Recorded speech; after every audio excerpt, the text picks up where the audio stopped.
మీ ఎలాంటి వ్యాపార ప్రకటనలకైనా వెంటనే మా ఛానల్ సంప్రదించండి. ప్రస్తుతం మనతో పాటు ప్రముఖ ఆధ్యాత్మికవేత్త ఐకాన్ ఆస్ట్రాలజర్ గట్టుపల్లి సురేష్ బాబు గారు ఉన్నారు. గురుగారితో మాట్లాడారు. నమస్కారం గురుగారు. జై శ్రీమన్నారాయణ. ఫిబ్రవరి మాసం, అందులోనూ మనకి మాఘ మాసం, తులారాశి వాళ్ళ స్థితిగతులు ఏ విధంగా ఉండబోతుంది, ఎటువంటి విషయాల్లో ఎక్కువగా జాగ్రత్తలు తీసుకుంటే అభివృద్ధిలోకి వస్తారంట? ముఖ్యంగా తులారాశి వారికి ముఖ్యంగా ఒక విషయం చెప్పాలనుకుంటున్నాను. ముందుగా ఏంటంటే కనుక ఫిబ్రవరి 19వ తారీఖు తర్వాత మోఢ్యం ఉండదు. ఫిబ్రవరి 19 వరకు మోఢ్యమి. ఎందుకు చెప్పండి ఈ విషయం? ఎందుకంటే పెళ్ళిళ్ళు ఈసారి చూసుకోవాలా వద్దా ఏంటి ఆలోచిస్తున్నారు, ఇది కరెక్ట్ టైమా కాదా అని. కాబట్టి తులారాశి వారు రెడీ అయి ఉన్నారు. ప్రజెంట్ చూస్తాం కూడా కాదు, రెడీ అయి ఉన్నారు. ఎప్పుడైతే మనకి ఈ యొక్క మోఢ్యం పోతుందో ఇమ్మీడియట్లీగా తాళి కట్టేయాలి, తాళి కట్టించుకోవాలి అనేది చూస్తూ ఉన్నారు. ఎందుకంటే గత కొంతకాలంగా వీరికి ఉన్నటువంటి గ్రహస్థితి వలన పెళ్ళిళ్ళు అవ్వలేకపోవటం, పెళ్ళిళ్ళు చేసుకోలేకపోవటం. ఇక తులారాశి వాళ్ళలో అతి చిన్న వయసులో పెళ్ళి అవ్వాలి, లేదంటే కనుక ఏజ్ బోర్ అవుతూ ఉంటుంది. ఆ ఏజ్ బోర్ అవ్వటం, ఇక దొరికిందే చాలరా బాబు అనుకోవటం, వీరికి ఉన్నట్టు కోరికలు ఇష్టాలు అన్నీ కొంతమేర అదమార్చుకొని సరే ఏదో తోడు కావాలి కదా అనుకున్నట్టు విషయానికి ఉంచడం కన్నా వీళ్ళంతా కూడా వేచి ఉన్నారు. చిన్న వయసులో ఉన్నవారు కూడా వద్రా బాబు, ఆ తులారాశి వాడు ఉన్నాడు, 36 వచ్చిన వాడు పెళ్లి కాల నాకెందుకు అని చెప్పి చేసుకునే వాళ్ళు ఉన్నారు. ఇలాంటి వారందరూ కూడా చూస్తున్నారు ఎప్పుడెప్పుడు 19వ తారీఖు అయిపోతుంది ఫిబ్రవరి మాసం అని. కాబట్టి ఒకేసారి తులారాశి వాళ్ళే 1 కోటి పెళ్ళిళ్ళు అవుతుంటే వింటారా, నమ్ముతారా? కానీ ఉన్నారు. ఈ సంవత్సరంలో తులారాశి వారికి అత్యద్భుతమైనటువంటి కాలం పెళ్లి చేసుకునే దానికి. గ్రహాలన్నీ కూడా సానుకూలంగా ఉన్నాయి. 13 సంవత్సరాల తర్వాత ఒక్కసారి వచ్చేటువంటి మాఘమాసం లగ్నాలు ఇవి. కాబట్టి అలాంటి లగ్నాల్లో తులారాశి వారి సొంతం, అలాంటి వారు పెళ్లి చేసుకోవచ్చు కూడా. అదేంటో అదృష్టం నాకు తెలియదులే, కానీ వెతికే తీగ కాలికి దొరికినట్టుగా వీరికి గత 12-13 సంవత్సరాల నుంచి పెళ్లి సంబంధాలు చూస్తే కూడా కుదరకుండా ఈ ఫిబ్రవరి రాగానే ఈ ముహూర్తాల సమయంలో పెళ్లి అనుకోవడం ఆలస్యం, ఎవరొకరు వచ్చేసి చేసుకునే సిద్ధపడతారు. వీరే అర్థం కాదు, ఒక్కోసారి గిచ్చుకుంటారు, నిజంగా నా పెళ్ళి అవుతుందా అంటే. వీరు ఎప్పుడైనా చూస్తున్నారు కదా, అదొకటి. ఇంకా కూడా వారికి ఈ యొక్క దరిద్రాలు, ఎదుటివారి యొక్క అశుభ దృష్టి, నరదృష్టి ఇలాంటివి ఉండి ఇంకా కూడా పెళ్ళిళ్ళు అవ్వట్లేదు, ఇంకా కూడా ఏదో జరుగుతుంది అనుకునే వాళ్ళు ఉంటాయి కనుక వారు చిన్న పరిహారం చేసుకోవచ్చు. అదేంటంటే ఆలయాల వరదన అడుక్కునేవారు ఉంటారు.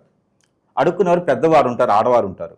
ఆ వారికి ఒక 3 చీరలు, 3 బ్లౌజ్ పీసులు, 2 రకాల ఫ్రూట్స్ తీసుకుని వెళ్ళేసి నాకు పెళ్లి కావట్లేదు, పెళ్లికి సంబంధించింది దానం ఇస్తున్నాను అని చెప్పి వారికి ఇచ్చినట్టయితే వారికి శుభకార్యాలు నిర్వర్తించడానికి, శుభకార్యాలు పాల్గొనేందుకు, శుభకార్యాలలో వీరే చేసుకునేందుకు కూడా చాలా అనుకూలంగా ఉంది.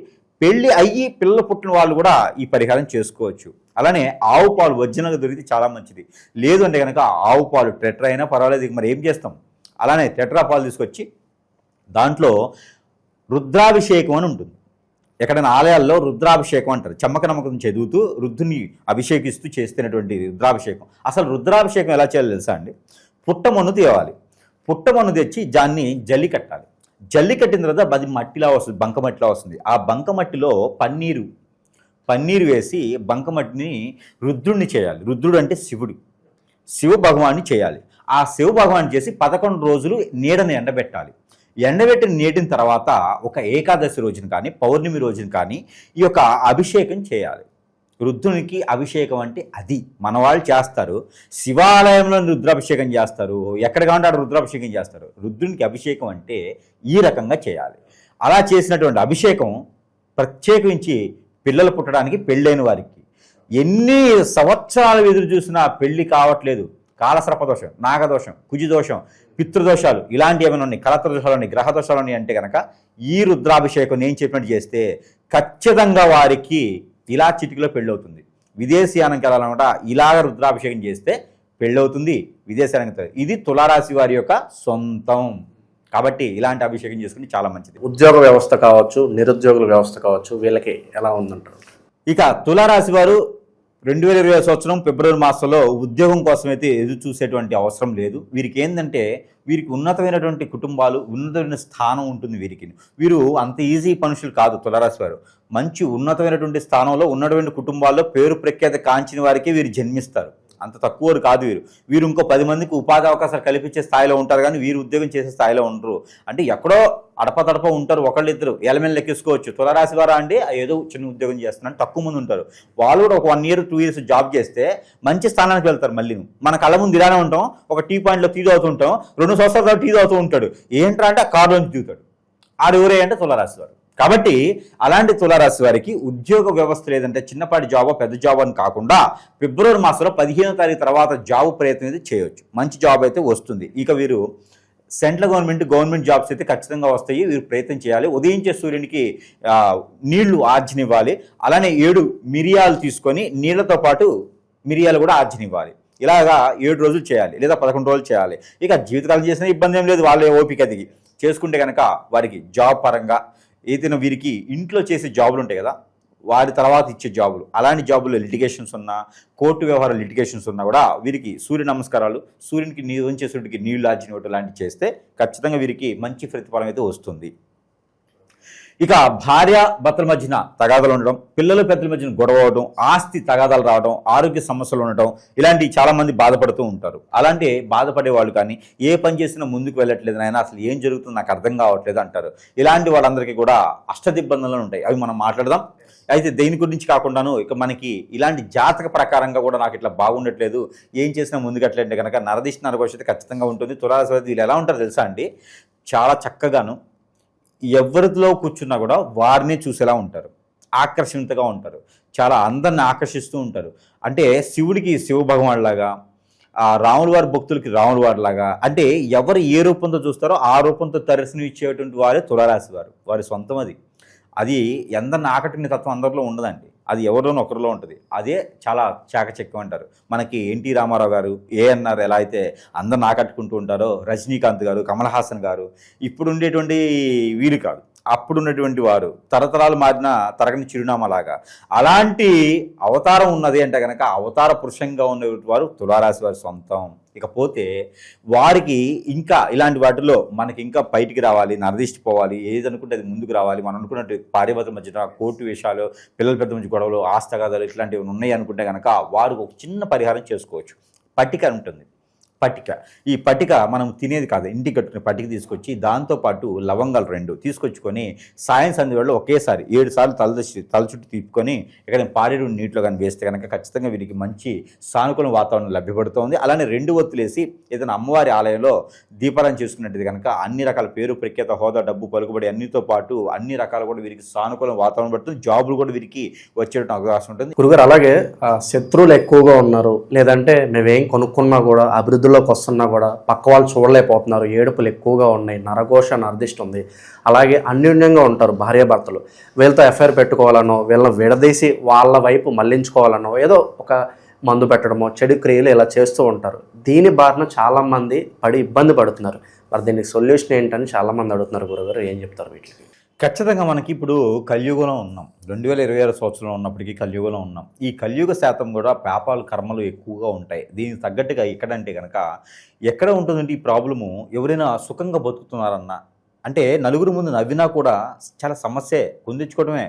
నవ్వితే కూడా అమ్మో వీరికి ఏం సమస్యలు లేవు కావాలి, ఓర్చుకోలేరు అన్నమాట ఎదుటివాళ్ళు. వీరికి ఏ సమస్యలు లేవు కావాలని చెప్పేసి వీరి మేము 10 ఏడుస్తూ ఉంటారు. అరే సుఖంగా బతికేదానికి లేదు. ఈ రోజుల్లో భార్యాభర్తలు ఎంతో సుఖంగా అన్యోన్యంగా ఉండాలనుకుంటారు. కంఫర్టబిలిటీ చెక్ చేసుకొని పెద్దలందరి సమక్షంలో సాక్ష్యంగా పెళ్లి చేసుకుంటారు. పెళ్లి చేసుకుని కూడా వీరి మధ్యన ఎవరో వచ్చి పొలాలు పెడతా ఉంటారు, ఎఫ్ఐఆర్లు పెట్టుకుంటారు. ఎట్లా ముందు పెట్టడం, హిప్నాటిజం, బ్లాక్ మ్యాజిక్, వశీకరణం, చాతబడి, బాగలముఖి, భానుమతి, ఏక్షిణి, బాగా స్పిరిట్, అష్టదిబ్బందన, ఇలాంటి క్రియలు ఎన్నో రకాలు ఉన్నాయి. జీవితంలో ఎదకపోవడానికి గల కారణాలు ఏంటంటే ఇలాంటి క్రియలు చేయించబడటం, ఎవరో మన మీద కన్నేసి మన ఎదుగుదల తట్టుకోలేక, ఇవన్నీ మనకి జాతకాలు అనుకుంటారు చాలామంది కూడా. ఇవన్నీ గురువుగారు నాకు కలిసి రావట్లేదు, జాతకంలో సమస్య ఉందా, దశల నక్షత్రమా, గోచారమా, ఎక్కడ సమస్య ఉంది, ఏదైనా దానం చేస్తే తగ్గిపోతుందా అనుకుంటారు. కాదు నాయన, ఇవన్నీ కూడా మనకి జాతకంలో దొరకవు. ఇవన్నీ కూడా మానవ గ్రహం అని ఒకటి ఉంటుంది. ఈ మానవ గ్రహం మన మీద సృష్టించి మనం ఎదగకూడదని చేపిస్తూ ఉంటారు. దీనివలన మనం ఏ స్థానానికి వెళ్ళాలన్నా కూడా జాతకంలో చూస్తేనేమో కలెక్టర్ అవుతానని ఉంటుంది, ఎమ్మెల్యే ఎంపీ అవుతాను ఉంటుంది, మరి చూస్తేనేమో బిల్ కలెక్టర్ అవుతాడు. ఎమ్మెల్యే ఎంపీ కింద అక్కడ అయిన వాళ్ళు వెళ్ళటానికి అపాయింట్మెంట్ తీసుకుని వెళ్ళడానికి కూడా వీళ్ళకి అవకాశం ఉండదు. ఏ రోజు ఆ రోజు ఎతుకుతూ ఉంటారు, గొడవలు అవుతూ ఉంటాయి, ఏ పంచాయతీలో ముందుకు వెళ్ళదు, అష్టదిబ్బంది అయిపోతారు అనమాట. కాబట్టి దీని కారణం ఏంటంటే మన మీద ఏడ్చేటి కళ్ళు. మానవ గ్రహం చేసేటువంటి పనులు అంతా ఇంత కాదండి. ఎవరిని నమ్మకూడదు, ఎవరిని పార్ట్నర్షిప్ చేయకూడదు, మన పర్సనల్ విషయాలు ఎవరితో షేర్ చేయకూడదు. ఎందుకంటే దాని అందరి వల్ల ఏదో రోజున మనం ఖచ్చితంగా కాంట్రవర్స్కి వెళ్తాం, ఏదో రోజున మనల్ని హిప్నటైజ్ చేసేసి మనల్ని బొగ్గుపాలు చేసేటువంటి వారు మన చుట్టూతూనే ఉంటారండి. మన బంధువుల్లో, మన మిత్రుల్లో, మన శ్రేయోభిలాషులను చెప్పుకొని తిరిగే వాళ్ళు, మన కొలీగ్స్లోను ఇలాంటి వాటే ఉంటారు. నా గురించి ఇంకోళ్ళకి అవసరమేమో చేయటానికి, నా గురించి తెలిసిన వాళ్ళకే కదా అవసరము. అందుకొని ఎవరిని నమ్మే పరిస్థితి లేదు. మరొక విషయం, ఇది చిన్నపిల్లల మీద పెద్ద పిల్లల మీద జరుగుతూ ఉంది. ఈ యొక్క కలియుగంలో ఏది పాపమైతే జరుగుతున్నావో చేస్తున్నావో తెలియట్లేదు. కానీ ఇవన్నీ కూడా ముఖ్యంగా భార్యాభర్తల మధ్యన అయితే కనుక ఇద్దరు దూరమైపోవటము, ఎవరో తెలియని వ్యక్తులతో ఎఫ్ఐఆర్ పెట్టుకొని ఆస్తులన్నీ సమర్పించుకొని పొరుగు పెక్కేత హోదా డబ్బు పలుకుబడి అన్నీ పోగొట్టుకోవడం, చెట్టుకోలు గుట్టుకోలు అయితే ఉన్నారు పిల్లలు ఈ రోజున. ఎందుకండి 15 సంవత్సరాలు 16 సంవత్సరాల పిల్లలను కూడా వదలట్లేదు ఈ రోజున. ఇది ఒక సంఘాలుగా ఏర్పడేసి ఏదో హిప్నటిజం అని బ్లాక్ మ్యాజిక్ అని చేసేసి చేస్తూ ఉన్నారు. అలాంటి వాళ్ళందరికీ కూడా మనం ఓదార్చడానికి కాకపోయినా కొంతైనా మనం చేసేదానికైతే ఉన్నాము. మనం ఏంటంటే మనకు వచ్చిన విద్యలు మాకు నేర్పే గురువులు మాకేం చెప్పారంటే, మీకు వచ్చి విద్య మంచి జరగకపోయినా పర్లేదు కానీ చెడుకు మాత్రం చేయకండి అని చెప్పారు. అలాగే ఒప్పందాలు చేసుకొని మనం కూర్చొని ఉన్నాము. ఈ రోజుల్లో ఆన్లైన్లో చూస్తే నాకు నెంబర్ ఇంత ఉంది, నాకు ఇంత డబ్బులు వేస్తే నేను ఎవరైనా అమ్మాయి మీ ఒళ్ళో పడుకోబెట్టేస్తా, ఎవరైనా అబ్బాయి నీకు ఆన్సరింగ్ చేస్తా అని చెప్పి జనాలు చాలామంది నమ్మి మోసపోయేసి ఎన్నో రకాల ఇబ్బంది పడ్డోళ్ళు అందరూ కూడా అన్ని ఆలయాలు అయిపోయిన తర్వాత కాశీకి అన్నట్టుగా అందరు గురువులు అయిన తర్వాత సురేష్ దగ్గరికి వస్తూ ఉన్నారు. నా జేబులు ఉండవు, జేబుకి నా చొక్కాకి జేబులు ఉండవు. ఎందుకంటే నాకు డబ్బులు ఇచ్చేవాళ్ళు ఎవరు లేరు. కస్టమర్లు వస్తారు, అన్నీ సమర్పించుకొని అన్ని రకాల ఆ డబ్బులు కూడా పోగొట్టుకొని ఎక్కడ పని అవ్వకుండా సురేష్ దగ్గరికి వస్తూ ఉంటారు. ఇలా నా దగ్గరికి ఈ రోజున 12,000 మంది పై చినుకు కస్టమర్లు బలైనటువంటి వారు ఉన్నారు ఈ రోజున. మెజారిటీగా అందులో భార్యాభర్తలేనండి. భార్యాభర్తలు ఒకటి, పెళ్ళైన వాళ్ళు పెళ్లి కాని వాళ్ళు కూడా ఆడపిల్లల్ని వశం చేసుకోవటం, ఈ హిప్నటిజల్ బ్లాక్ మ్యాజిక్లు. ఇంకోటి ఏంటంటే, ఇక ఎవరైతే గురువుని సంప్రదిస్తామో, నాకు బాలేదయ్యా అని చెప్పి గురువుని సంప్రదిస్తే ఇదే అవకాశంగా తీసుకునేటువంటి గురువు దరిద్రులు, నేనే గురువునని చెప్పుకొని పాత సేవలు చేయించుకునే దరిద్రులు కూడా కస్టమర్ల అవకాశాన్ని వాళ్ళు అందిపుచ్చుకొని వాళ్ళు కూడా డబ్బు ఆదాయం పొందేసి నాకు చేతులు ఎత్తేస్తారు తర్వాత. ఇవన్నీ కూడా మన ప్రేక్షకులు ఆలోచించుకోవాలి. అసలు నాకు సమస్య ఏంటి? జాతకం సమస్య, ప్రకృతిలో దోషాల సమస్య, గ్రహ దోషాల సమస్య, నిజంగా నా మీద గురుగారు చెప్పినట్టుగానే ఏదైనా జరిగిందా? ఒకసారి పరిశీలన చేసుకుంటే మనం అనుకున్న జీవితం చాలా చిన్నది. ఈ జీవితంలో మనం అనుకున్నది సాధించాలి. లేకపోతే అరుంధతిలో 3వ జన్మ 4వ జన్మలాగా మనం ఎత్తుతూనే ఉంటాం. కాబట్టి ప్రతి జన్మ మోక్ష జన్మ అవ్వాలి ప్రతి మానవుడికి కూడా. అంటే కనుక ఈ జన్మలోనే మనం అనుకున్న కార్యక్రమాలు చేయాలి. అందుకని మానవులు ఎప్పుడు కూడా న్యూట్రల్గా ఉండాలి, పాజిటివిటీగా ఉండాలి. అంతేగాని నెగిటివ్ దానికి వెళ్ళకూడదు, అలాంటి ఆచరణ చేయకూడదు. ఏదైనా ఉంటే సానుకూలంగా ఎదుటివారికి సహాయం చేయాలి, లేకపోతే మన పని మనం చేసుకోవాలి. ఎవరు కూడా మనల్ని ఆశించరు. కాబట్టి ఇలాంటి వ్యసనాల జోలు వెళ్ళకండి. ఆన్లైన్లో ఏదో కనిపిస్తూ ఉంది అని ఇంకొకరి జీవితాన్ని నాశనం చేయకండి. అలాంటి చేస్తే కూడా చివరికి మనకే అంటుకునేది అది. కాబట్టి అలాంటి చేయకండి. అలా బలైన వాళ్ళు ఎవరైనా ఉంటే ఖచ్చితంగా సంప్రదించగలిగితే కనుక వారికి నాకు తోచినటువంటి పరిష్కార మార్గం అయితే కనుక చూపించబడేదానికైతే ఎప్పుడు కూడా సహకారం చేసేదానికైతే మనం సిద్ధంగానే ఉన్నాం. కాబట్టి ఎవరు కూడా వనరులు ఉన్నాయి ఈ రోజున నాశనం అవ్వద్దు, ఎవరు కూడా బలవ్వద్దు. ఏదైనా సమస్య ఉందంటే కనుక ఆకలి అవ్వకపోవటం, నిద్ర పట్టకపోవటం, ఆందోళన, చిరాకు, కోపం రావటం, సరిగా తినలేకపోవటం, ఏ పని చేద్దాం ముందుకు వెళ్ళలేకపోవటం, మన మాట వినలేకుండటం, అలానే చెప్తే వినపడటం, అలానే ఒంటరిగా ఉండాలనిపించడం, ఎటన్నా వెళ్ళిపోవాలనిపించడం, నెగిటివ్ థాట్స్ రావటము, కాళ్ళు ముందుకు వెళ్ళకపోవడం, ఆరోగ్య సమస్యలు, ఆర్థిక సమస్యలు, ఏ పని చేసినా ముందుకు వెళ్ళదు, అలానే దరిద్రం మన చుట్టూతోనే ఉంటూ ఇవన్నీ జాతకాలు ఉండవండి. ఏదో చెడు క్రియ జరిగితే చెప్తే జాతకాలు ఇవన్నీ ఉండవు. కాబట్టి ఇలాంటిది ఏదైనా ఉంటే ఖచ్చితంగా సంప్రదిస్తే వారికి పరిష్కార మార్గం అయితే ఖచ్చితంగా మనం అయితే చూపించడానికి సిద్ధంగా అయితే ఉన్నాం. ఇక తులారాశి స్త్రీలు, ఈ తులారాశి స్త్రీలలో ఎవరైనా సరే రెండో సంబంధం కానీ మొదటి సంబంధం కానీ పెళ్లి సంబంధాలు చూసేవారు ఎవరైనా ఉంటే కనుక ఫిబ్రవరి 15వ తారీఖు తర్వాత ప్రయత్నం చేస్తే ఖచ్చితంగా పెళ్ళి అవుతుంది. మంచి సానుకూల వాతావరణం ఉన్నటువంటి అబ్బాయి సంబంధాలు అయితే లభ్యపడతాయి, మంచి వారి సంబంధం వస్తుంది. ఈ యొక్క తులారాశిలో పుట్టినటువంటి స్త్రీలకైతే కనుక తూర్పు దిశ నుంచి దక్షిణ దిశ నుంచి వచ్చే సంబంధం బాగా కుదురుతుంది. కాబట్టి ఆ రకంగా ప్రయత్నం చేయొచ్చు. ఇక సంబంధాలు కుదరాలనుకుంటే కనుక తులారాశి వారికి పార్వతీదేవి అని ఉంటారు అమ్మవారు, లేదా లలిత సహస్రనామం చదువుకోవడం, లేదా దత్తాత్రేయ స్వామి వారికి అభిషేకం చేసుకోవడం, లేదా వినాయక స్వామి వారికి గరికా బెల్లం పెట్టడం లాంటివి చేసుకుంటే కనుక ఒక 11 గుంజీలు తీసినా కూడా పర్వాలేదు. అప్పుడు వీరికి పెళ్లి సంబంధాలు కుదిరింది. జీవితంలో ముందడుగు వేయడానికి కానీ, నరదిష్టి నరఘోష నుంచి బయటపడటానికి కానీ, డబ్బు రావడానికి కానీ అన్ని వనరులు కూడా వీరికి సొంతం అవుతాయి. కాబట్టి ఇలాంటి ప్రయత్నాలు చేసుకోవచ్చు. ఇంకా కూడా మన దగ్గర చాలా రకాలైనటువంటి ఇంకా పరిహారాలు ఉన్నాయి. ఇవన్నీ కూడా ఇప్పుడు మనం చెప్తాం. అలానే మనకి చాలా మందిలో కూడా అడుగుతూ ఉన్నారు, గురువుగారు మీ దగ్గర వస్తువులు కూడా దొరుకుతాయి కదా, వస్తువులు తీసుకుని కూడా చాలా మంది బాగుపడ్డ వాళ్ళు ఉన్నారు. అలానే మనం చూసినట్టయితే కనుక ఈ వస్తువులు తీసుకొని బాగుపడ్డ వాళ్ళని మనం గమనించినట్టయితే మనది ఎప్పుడైనా గురువు దగ్గరికి వస్తే కొన్ని లక్షల రూపాయలు ఖర్చులు అవుతూ ఉంటాయి. అలానే ఈ వస్తువులు తీసుకోవడం వల్ల కూడా వాళ్ళు అన్ని రకాల సానుకూల కొంతమేర ఉపశమనం అయితే లభ్యపడుతుంది. దాంట్లో ఒకటిగానే ఇది శక్తి యంత్రం. ఇది శక్తి యంత్రం ఇంట్లో పెట్టుకోవాలన్నమాట. వ్యాపార సంస్థలో కూడా పెట్టుకోవచ్చు. ఇది మంత్రోచ్చారణ చేసి ఉంటుంది. కావాలంటే అన్ని రేట్లో దొరికితే షాపుల్లో అలా కాదు, ఇది మంత్రోచ్చారణ చేసి ఉంటుంది. ఈ శక్తి యంత్రము ఇంట్లో పెట్టుకొని ధూపం వేసినట్టయితే కనుక వారికి అష్టైశ్వర్య ప్రాప్తి కలుగుతుంది. ఇకపోతే మన దగ్గర స్పిరిట్ ఒకటి ఉండిద్ది. స్పిరిట్ అంటే స్పిరిట్ కాదు, ఇది ఒక సెంట్. ఈ సెంట్ వచ్చేసి ఇంట్లో స్ప్రే కొట్టుకోవాలి. ఇలా జస్ట్ ఇలా స్ప్రే కొట్టుకోవాలి. ఇది 2 రోజులకు ఒకసారి 3 రోజులకు ఒకసారి జస్ట్ రూమ్లన్నీ కూడా స్ప్రే కొడితే ఇంట్లో ఉన్నటువంటి చేతబడి హిప్నటిజం, బ్లాక్ మ్యాజిక్, ఆగలముక్కి ఏదైనా ఇంటికి చేయించినా, ఒకళ్ళొకరు కాకుండా పోయినా, డబ్బు ఆదాయం రాకపోయినా, ఇంట్లో ఏదైనా నెగిటివిటీ ఉన్నా, చెడు క్రియలు జరిగినా కూడా ఈ స్ప్రే కొట్టడంతో అన్ని రకాల సానుకూలం పడుతూ ఉంటుంది. ఇక మన దగ్గర అందరికీ తెలిసిన విషయమే ఇది ఆరావళి కాటుక. ఈ ఆరావళి కాటుక ఇంట్లో ఉండడం ద్వారా ఈ ఆరావళి కాటుక చిన్నపిల్లలు, పెద్ద పిల్లలు, అలాగే పెద్దవారు అందరూ కూడా పెట్టుకోవచ్చు. మగవారు అయితే తలలోనూ, ఆడవారు అయితే కంటికి పెట్టుకోవచ్చు, కారికాల్లో పెట్టుకోవచ్చు, చిన్నపిల్లలు అయితే నుదురు పెట్టుకోవచ్చు.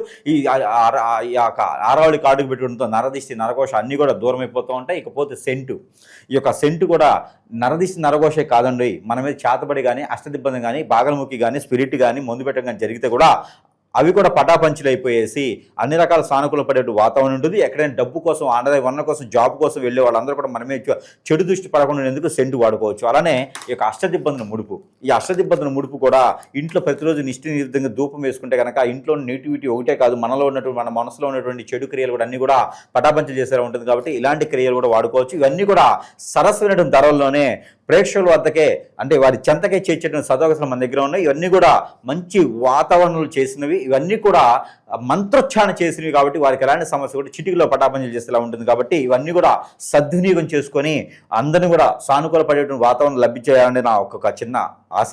కాబట్టి అందరూ కూడా బాగుండాలి, అందులో మీరే ఉండాలి. కాబట్టి అన్ని రకాలు వాడుకొని అందరూ బాగుండాలని కోరుకుంటూ ఉన్నాను. జై శ్రీమన్నారాయణ.